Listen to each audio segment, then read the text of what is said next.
আসসালামু আলাইকুম রহমতুল্লাহি ওয়া ওয়ালাইকুম আসসালাম রহমতুল্লাহ। হুজুর কেমন আছেন? জি আলহামদুলিল্লাহ। আপনারা কেমন আছেন সবাই? জি আলহামদুলিল্লাহ ভালো আছি। আমাদের সর্বশেষ দর্শে কি বিষয়ে আলোচনা হয়েছিল? বীমা এবং ইন্স্যুরেন্স নিয়ে আলোচনা হয়েছে হুজুর। জি জাযাকাল্লাহ খাইরান। আজকে আমরা ইসলামী বীমা অর্থাৎ তাকাফুল, যেটার আলোচনা গত দর্শে করেছিলাম, তাকাফুল নিয়ে আজকে ইনশাল্লাহ কথা বলবো। দেখেন, বীমা নিয়ে আমরা আলোচনা করেছি। বীমার মূল কনসেপ্ট বা মূল ধারণাটা আমরা গত দর্শে ক্লিয়ার করার চেষ্টা করেছি যে বীমা বলতে আসলে কি বোঝায়। আমরা দেখেছি যে বীমা মানে হচ্ছে এক ধরনের রিস্ক ট্রান্সফার।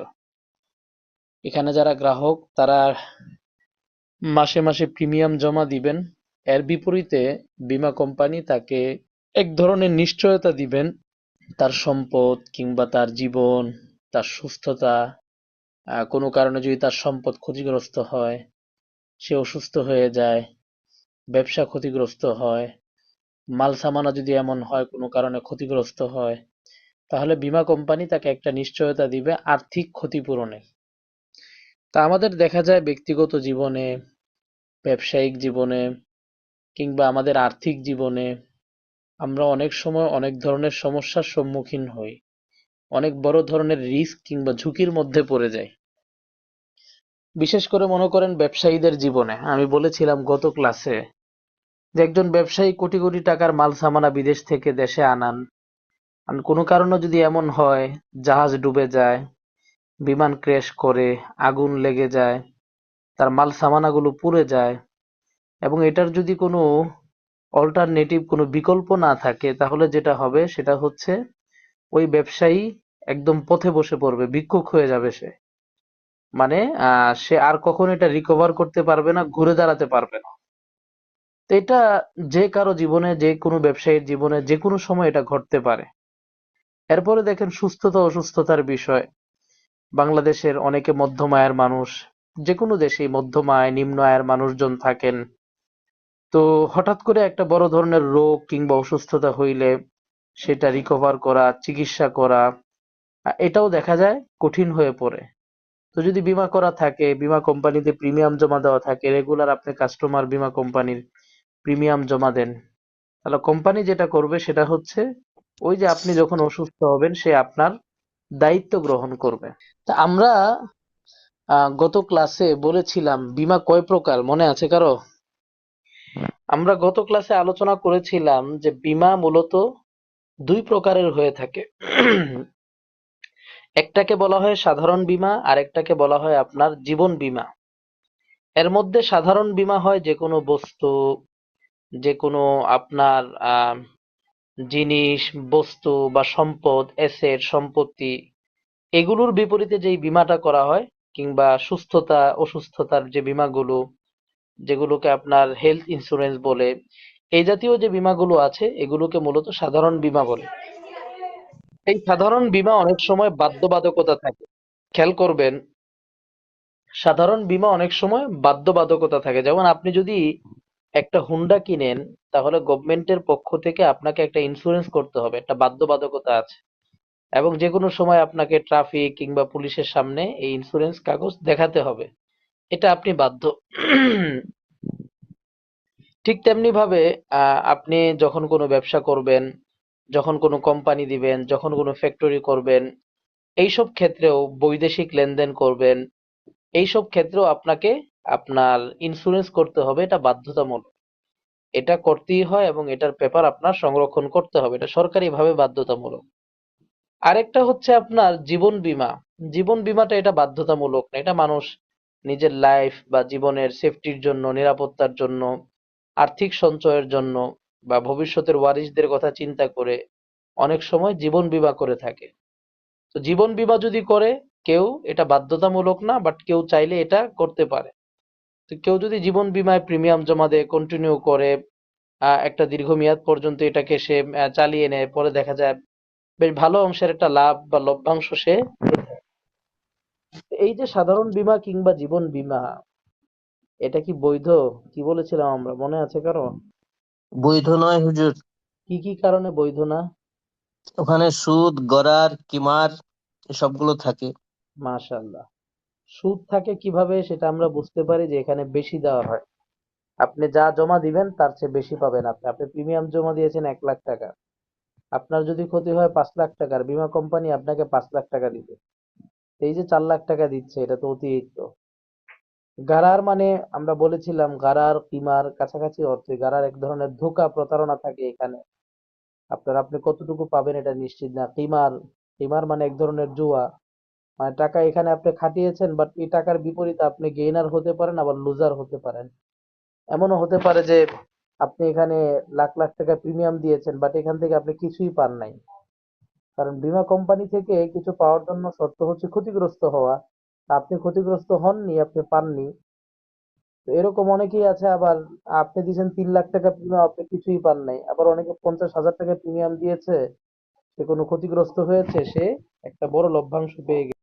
তো এই বিষয়টা আমরা গত ক্লাসে আলোচনা করেছি, যেখানে আমরা দেখানোর চেষ্টা করেছি প্রচলিত বীমা বা প্রচলিত জীবন বীমা বলেন, সাধারণ বীমা বলেন, প্রচলিত বীমা ব্যবস্থাপনা এটা শরীয়তের আলোকে জায়েজ নেই।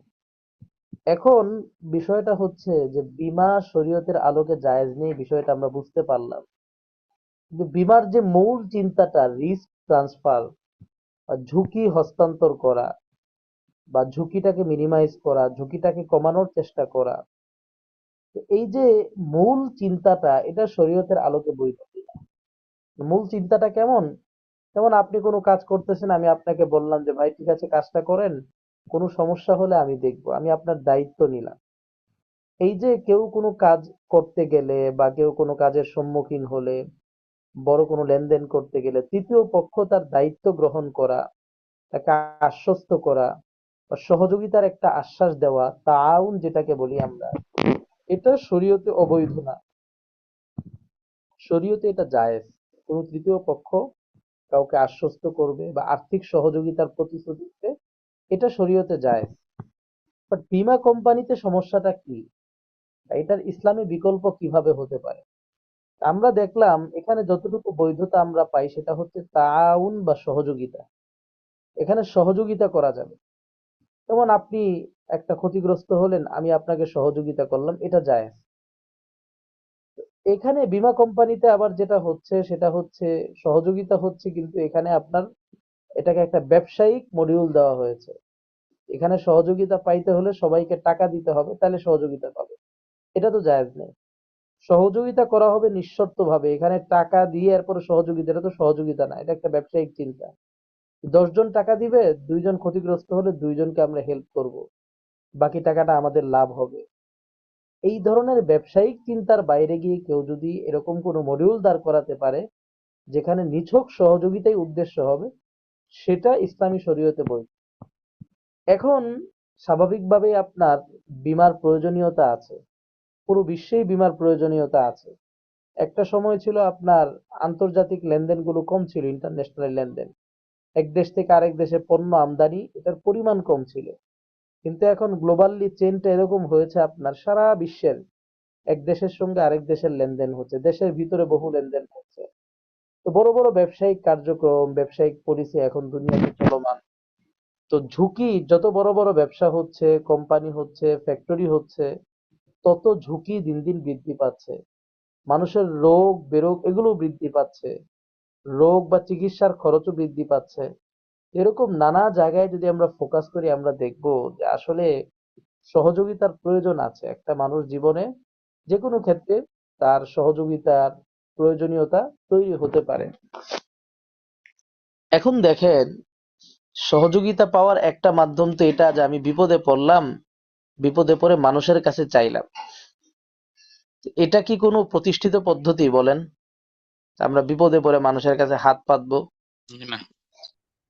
এটা প্রতিষ্ঠিত পদ্ধতি না। তাহলে আরেকটা আসেন, ঠিক আছে উস্তাদ, বিপদে পড়লে কি হবে এই চিন্তা করা তো উচিত নেই ইমানদার হিসাবে।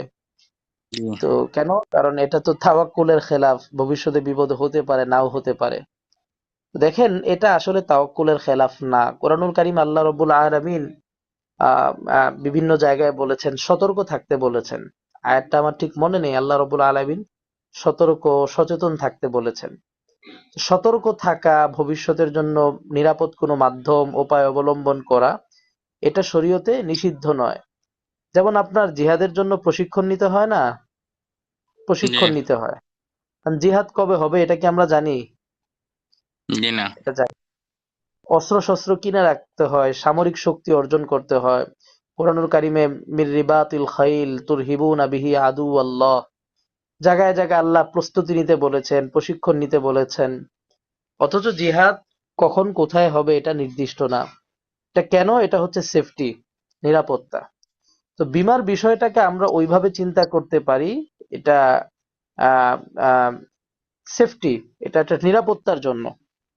এখন আপনি যখন বীমা এটার মূল বিষয়টাকে স্বীকার করবেন যে না প্রয়োজন আছে, এটার এই নিরাপত্তার প্রয়োজন আছে, এই সতর্কতার প্রয়োজন আছে, এখন এই বীমার দায়িত্বটা কে নিবে? বীমার দায়িত্ব নেওয়ার জন্য তো একটা কোম্পানি বা প্রতিষ্ঠান লাগবে, ঠিক না? এটাতে কোনো ব্যক্তি নিতে পারবে না। যে কোনো একটা কোম্পানির রূপরেখা দাঁড় করাতে হবে। এখন সাধারণ সাধারণ অর্থনীতিতে এটার রূপরেখার নাম হচ্ছে বীমা। ইসলামী অর্থনীতিতে আমরা এটার একটা রূপরেখার নাম দিয়েছি তাকাফুল, দায়িত্ব গ্রহণ করা। তাকাফুল কাফালা থেকে এক ধরনের দায়িত্ব গ্রহণ করা। দায়িত্ব গ্রহণ করা। তাকাফুলকে আবার কেউ কেউ তাআউন বলেছেন, সহযোগিতা করা, পরস্পর সহযোগিতা বা দায়িত্ব গ্রহণ করা, এটাই মূলত বীমা।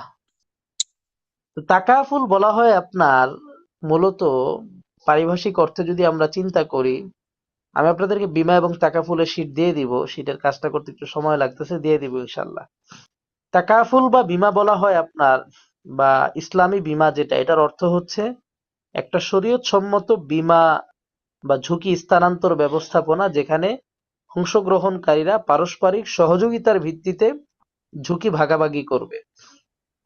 যেমন মনে করেন আমরা এখানে কয়জন আছি? 15 জন। আমরা 15 জন মিলে একটা ফান্ড গঠন করলাম। 15 জন সবাই আমরা 1000 করে টাকা দিলাম, 15,000 টাকা হলো। এই 15,000 টাকা আমরা একত্র করে রাখলাম। কেন? এটা কোনো সমিতি না, এটা একত্র করলাম কেন? আমাদের মধ্যে যদি কেউ অসুস্থ হয়, ক্ষতিগ্রস্ত হয়, তাহলে আমরা তাকে সহযোগিতা করবো এই ফান্ড থেকে। এটা কি নাজায়েজ? জি না আচ্ছা। তো বীমাটা, প্রচলিত বীমার ক্ষেত্রে বলা হয় এটা রিস্ক ট্রান্সফার, ঝুঁকি হস্তান্তর করা, একটা থার্ড পার্টির হাতে ঝুঁকির দায়িত্ব দিয়ে দেওয়া। আর ইসলাম বলে যে না, বীমাটা হচ্ছে রিস্ক শেয়ারিং। রিস্ক শেয়ারিং মানে কি? মানে ঝুঁকি, এটা সবাই মিলেমিশে ঝুঁকিটা বহন করে নেওয়া। ওই যে 15 জন মিলে আমরা 15,000 টাকার একটা পুল গঠন করেছি, ফান্ড, একটা ব্যাংক গঠন করেছি। কেন? আমাদের মধ্যে যদি কেউ অসুস্থ হয়, আমাদের মধ্যে যদি কেউ আপনার ব্যবসায় ক্ষতিগ্রস্ত হয়, তাকে এই ফান্ড থেকে আমরা সহযোগিতা করব। এই ফান্ডটা হচ্ছে এভাবে থাকবে। এখন এটা শরিয়া ভিত্তি আমরা বুঝতে পারলাম এটা জায়েজ, কারণ এটা সহযোগিতা হচ্ছে। তাআওয়ানু আলাল বিররি ওয়াত তাকওয়া, সূরা মায়েদা আল্লাহ বলেছেন নেকির কাজে তোমরা সহযোগিতা করো, এটা একটা নেকির কাজ। বিপদে সহযোগিতা করা নেকির কাজ, এটা ভালো কাজ। তাহলে প্রচলিত বীমায় সমস্যা কি ছিল? প্রচলিত বীমায় সুদ ছিল, গারার ছিল, জোয়া ছিল, মাইসির যেটা কিমার। তাহলে আমাদেরকে ইসলামী বীমাটা এমন ভাবে প্রতিষ্ঠিত করতে হবে যে এখানে সুদ থাকবে না, এখানে গারার থাকবে না, এখানে মাইসির বা জুয়া থাকবে না। তো আমরা যেটা দেখলাম যে এখানে সহযোগিতা, মানে শরিয়ার যে মূল ভিত্তিটা, একে অপরকে সহযোগিতা করে, এই বিষয়টা এখানে আছে। এবং প্রচলিত বীমার মধ্যে যেই বিষয়গুলো ছিল হারাম, সুদ, কারার, কিমার, এই তিনটা বিষয় আমাদের আহ ইসলামী বীমায় থাকতে পারবে না। ইসলামী বীমায় সুদ থাকবে না, গারার থাকবে না এবং জুয়া থাকবে না। তাহলে ইসলামী বীমার মৌলিক নীতিমালা কি হবে?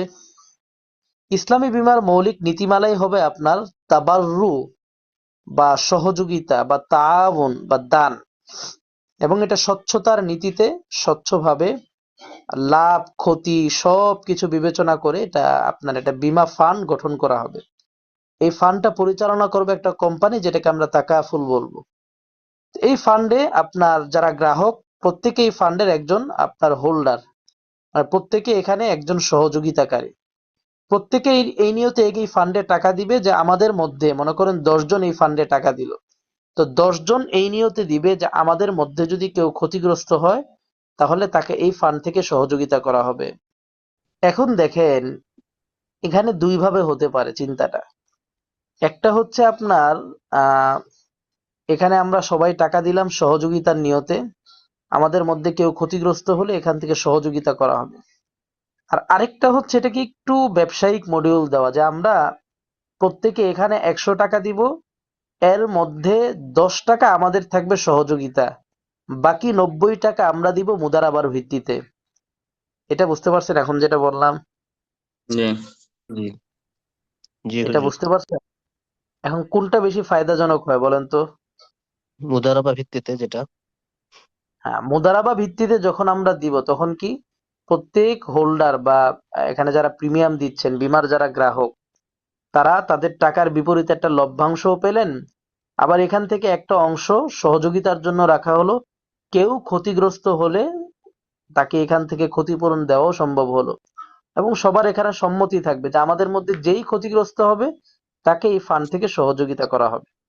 এখানে যেটা হচ্ছে, একদিক থেকে ব্যবসাও হচ্ছে, গ্রাহকরা লাভবান হচ্ছেন। আরেক দিক থেকে যেটা হচ্ছে, কেউ ক্ষতিগ্রস্ত হলে তাকে এখান থেকে সহযোগিতাও করা যাচ্ছে।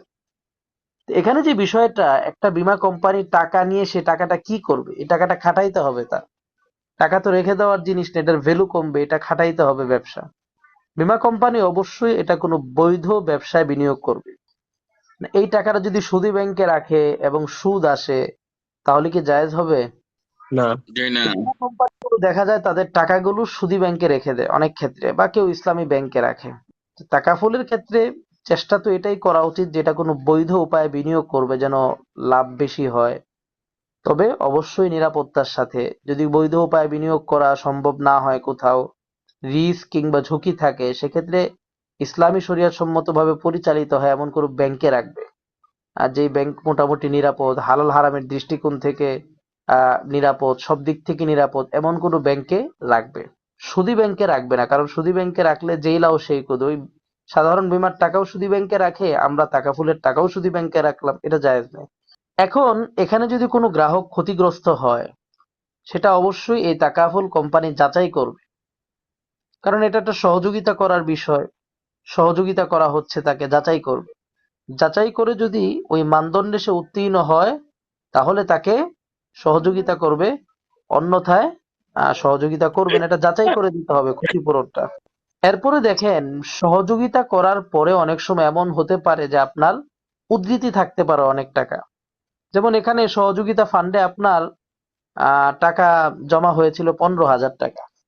এখানে ক্ষতিপূরণ বাবদ খরচ হয়েছে 5,000 টাকা, বাকি 10,000 টাকা উদ্ধৃতি আছে। একটা বছর হিসাবে হতে পারে এটা। এই বছরে সহযোগিতা ফান্ডে জমা হয়েছিল 15,000, আমাদের এখান থেকে ব্যয় হয়েছে, এক ভাই ক্ষতিগ্রস্ত হয়েছেন 5,000 টাকা। বাকি যে 10,000 টাকা উদ্ধৃতি, এটা হয়তো খাটানো হয়েছে, বিনিয়োগ করা হয়েছে, এটা বেড়ে হয়তো 15,000 টাকা হয়েছে, 20,000 টাকা হয়েছে। এই যে উদ্ধৃতিটা, এটাকে বলা হয় সারপ্লাস। এটাকে কি বলে? সারপ্লাস। সারপ্লাস। এই সারপ্লাসটা আবার যারা শেয়ার হোল্ডার আছেন, এখানে শেয়ার হোল্ডার বলতে বীমা গ্রাহক যারা আছেন, যারা এই ফান্ডে অংশগ্রহণ করেছেন, সকলকে বন্টন করে দেওয়া হবে। আপনাদের কোনো প্রশ্ন আছে? বর্তমানে বাংলাদেশে যে ব্যাংক ছাড়া যে টাকা কাজে লাগানো নির্ভরযোগ্য প্রতিষ্ঠান আছে কিনা জানতে ইচ্ছুক। নির্ভরযোগ্য প্রতিষ্ঠানের নাম বলা তো মুশকিল, আমি তো আর কোনো ব্যবসা করি না যে আপনাকে বলবো কোনো প্রতিষ্ঠান আছে। আসলে বিষয়টা হচ্ছে, ব্যাংক টাকা কাজে লাগানোর জায়গা না, ব্যাংক হচ্ছে টাকা নিরাপদে রাখার জায়গা। ব্যাংক জি। গঠন করাই হয়েছে এখানে যেন মানুষ তাদের টাকা নিরাপদে রাখতে পারে। এখন আপনাকে দেখতে হবে আপনার উদ্দেশ্য কি। আপনার উদ্দেশ্য যদি হয় বিনিয়োগ করা, তাহলে আপনাকে ব্যবসা করতে হবে। ব্যবসা হয় নিজে করবেন, না হয় কোনো প্রতিষ্ঠানে যারা হালাল ভাবে ব্যবসা করে বিনিয়োগ করবেন। এখানে আস্থার বিষয় আছে, কি ব্যবসা করতেছে এই বিষয় আছে, শরিয়া সম্মত ব্যবসা কিনা, শরিয়া মেনে ব্যবসা হচ্ছে কিনা, লাভ শেয়ারিং কিভাবে হচ্ছে, আসলে অ্যাসেট সম্পদ আছে কিনা, কথা কাজে মিল আছে কিনা, গভর্নমেন্ট কর্তৃক অনুমোদিত কিনা, অনুমোদিত মূলধনের বেশি তারা বিনিয়োগ নিচ্ছে কিনা, কোম্পানির ক্যাপাসিটি 10 লাখ, বিনিয়োগ নিচ্ছে 1 কোটি টাকা, এরকমও হয়। সব দেখে শুনে আপনি বিনিয়োগ করবেন। এটা যখন আপনার বিনিয়োগ করা উদ্দেশ্য হয় টাকা। আর যখন আপনার টাকা ট্রান্সফার করা উদ্দেশ্য, আপনি বিদেশ টাকা পাঠাবেন বা বিদেশ থেকে দেশে টাকা পাঠাবেন, আপনি ব্যাংকে যাবেন। এমনি টাকা রাখা উদ্দেশ্য, আপনি ব্যাংকে টাকা রাখবেন। আপনার প্রতিষ্ঠানের স্টাফদের স্যালারি দেওয়া প্রয়োজন, আপনি ব্যাংকে স্যালারি দিবেন। তো বিষয়টা হচ্ছে আপনি টাকা ব্যাংকে যদি আপনি বিনিয়োগ করেন, ব্যাংক আপনাকে বছরে কয় পার্সেন্ট লাভ দিবে? আপনি ব্যাংকে 1 লাখ টাকা রাখলে বছরে আপনি 10,000 টাকা পাবেন। 1 লাখ টাকা ব্যবসায় খাটাইলে কি বছরে 10,000 আসবে না আরো বেশি আসবে? বেশিও আসতে পারে, কমও আরো আসতে পারে। মানে বেশি আসতে পারে, কম আসতে পারে, ঠিক আছে, কিন্তু একটা স্বাভাবিক ব্যবসার ধারা অনুযায়ী মানে 1 লাখ টাকা বছরে খাটাইলে এটা কি 10,000 হয় না আরো বেশি হয় স্বাভাবিক ধারা অনুযায়ী? বেশি হবে ইনশাআল্লাহ। বেশি হয়। কারণ একটা ব্যাংকে টাকা রাখছেন মানে সারা বছর 1 লাখ টাকায় রেখে দিয়েছে, কিন্তু একটা দোকানদার সে প্রথমে 1 লাখ টাকার মাল উঠাবে, আবার মাল শেষ আবার মাল উঠাবে, ওই 1 লাখ টাকায় ঘুরে ঘুরে সারা বছরে দেখা যাবে 10 লাখ টাকা হয়ে গেছে। ওই টাকাটার উপরই দেখা যাবে বছরে তার 50 লাখ টাকা লাভ হচ্ছে। এটা হলো একটা স্বাভাবিক নিয়ম বললাম আর কি। এখন আপনার একটা বিষয় ক্লিয়ার করি যে প্রচলিত বীমা আর সাধারণ বীমার মধ্যে আসলে ইসলামী বীমার মধ্যে পার্থক্যটা কি? একটা পার্থক্য হচ্ছে প্রচলিত বীমায় যেটা হয় সেটা হচ্ছে আমি বলেছিলাম রিস্ক ট্রান্সফার হয়। রিস্ক ট্রান্সফার মানে এখানে ঝুঁকির দায়িত্বটা একটা কোম্পানিকে দিয়ে দেওয়া হয়। আর ইসলামী বীমায় যেটা হয় রিস্ক শেয়ারিং হয় এখানে আপনার। এখানে ঝুঁকির দায়িত্ব কোম্পানিকে দেওয়া হয় না, বরং 15 জন মিলে ঝুঁকিটা নেওয়া হয়। বুঝতে পারছেন? আরো সহজে বলি, মনে করেন 15 জন মিলে আপনারা 15টা অ্যাকাউন্ট খুললেন একটা সাধারণ বীমা অ্যাকাউন্ট। তো সাধারণ বীমা অ্যাকাউন্ট যখন 15 জন মিলে খুলছেন, 15 জনের দায়িত্ব নিছে হচ্ছে বীমা কোম্পানি। আর ইসলামী বীমা যখন খুলবেন 15 জন মিলে, তখন 15 জন 15 জনের দায়িত্ব নিবেন। মানে 15 জন মিলেই তখন একটা কোম্পানি বা একটা ফান্ড গঠন করা হবে। এই ফান্ড থেকে 15 জনের যে কাউকে সহযোগিতা করা হবে। এটা হচ্ছে চিন্তার ভিন্নতা আপনার। ইসলামী বীমাটাই হচ্ছে এরকম যে পরস্পর তাআউন, পরস্পর সহযোগিতা। এখানে টাকাটা দেয়াই হবে এই নিয়তে যে অপরকে সহযোগিতার উদ্দেশ্যে। আর সাধারণ বীমায় টাকা দেওয়া হয় কেন? আমি যদি কখনো ক্ষতিগ্রস্ত হই তাহলে টাকা পাবো। আর ইসলামী বীমায় টাকা দেওয়া হবে কেন? যে আমি কিংবা আমার টিমের কেউ যদি ক্ষতিগ্রস্ত হয় তাহলে সে টাকা পাবে। পার্থক্যটা ধরতে পারছেন? জি জি। আচ্ছা, এরপরে দেখেন ইসলামী বীমায় আপনার বিনিয়োগটা এটা হালাল হয় বা হালাল ভাবে নেয়ার চেষ্টা করা হয়, হালাল পন্থায় বিনিয়োগ করা হয়। আর সাধারণ বীমায় যেটা হয় সুদ ভিত্তিক, এটা কোনো সুদী ব্যাংকে রাখা হয়, স্বাভাবিকভাবে সুদ ভিত্তিক হয়ে থাকে। তো এই বীমার যে মুনাফাটা আসে বা বীমা কোম্পানি যে লভ্যাংশটা তাদের, এটা মূলত ব্যাংক থেকে আসে। তো সুদী হয়, এটা নাজায়েজ হয়। আর ইসলামী বীমায় বলেছিলাম এরা কোনো বৈধ ব্যবসায় বিনিয়োগ করবে। সাধারণ বীমায় এটা একটা কোম্পানি পরিচালনা করে। ইসলামী বীমায় এখানে একটা কোম্পানি থাকে, বাট এখানে একটা বোর্ড গঠন করা হয় যেখানে আপনার শেয়ার হোল্ডার থাকেন, যারা গ্রাহক আছেন তাদেরও প্রতিনিধি থাকেন, আর যারা মূলত আপনার এই কোম্পানি পরিচালনা করেছেন তারাও থাকেন। সবাই মিলেই মূলত এই বীমার পুলটা গঠন করা হয়। মানে যেহেতু এটা তাআউন, সহযোগিতা, সবাই মিলে একটা ফান্ড গঠন করা হচ্ছে, তো সবার পরামর্শেই মূলত এই পুল বা ফান্ডটা গঠন করা হয়। মূলত আপনার এখানে চিন্তার একটা ভিন্নতা তৈরি হয়।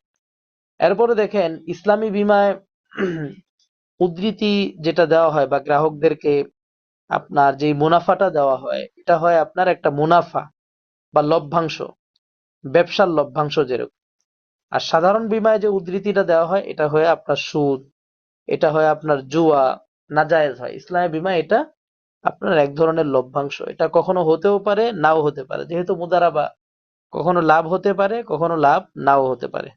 আপনারা যেটা করবেন, আপনারা বীমা তাকাফুল, আপনাদের এলাকায় যদি কোনো বীমা প্রতিষ্ঠান থাকে, আমি বলেছিলাম কেউ গিয়েছেন কিনা জানি না, বীমা অফিসে যাবেন, আসলে কিভাবে বীমা করে, কিভাবে বীমাটা করা হয় এই বিষয়গুলো জানবেন, যাচাই করবেন। তাহলে বিষয়গুলো আরো ক্লিয়ার হবে যখন আপনারা একদম সরাসরি ব্যাংকগুলোতে যাবেন, বীমা কোম্পানিগুলোতে যাবেন, যাচাই করবেন, তাদের থেকে শুনবেন, তখন আপনাদের আরো বিষয়টা ক্লিয়ার হবে। হ্যাঁ, কোনো প্রশ্ন আছে? ইনশাল্লাহ শীটটা পেয়ে যাবেন আশা করি। আমাদের ইসলামী অর্থনীতির আরো অল্প কিছু ক্লাস বাকি আছে। আমাদের একটা ওয়াদা ছিল 15 কিংবা 16টা ক্লাস। যে ক্লাসগুলো বাকি আছে এর মধ্যে গুরুত্বপূর্ণ কিছু ক্লাস আছে। শেয়ার বাজারের ক্লাস আছে আমাদের, ক্যাপিটাল মার্কেট বা শেয়ার বাজার নিয়ে। আরো কিছু ক্লাস আছে, তো আপনাদেরকে বছরের শুরুতে শিডিউল দেওয়া হয়েছে। ক্লাসগুলো ইনশাল্লাহ চেষ্টা করব প্রতি সোমবারই নেওয়ার জন্য।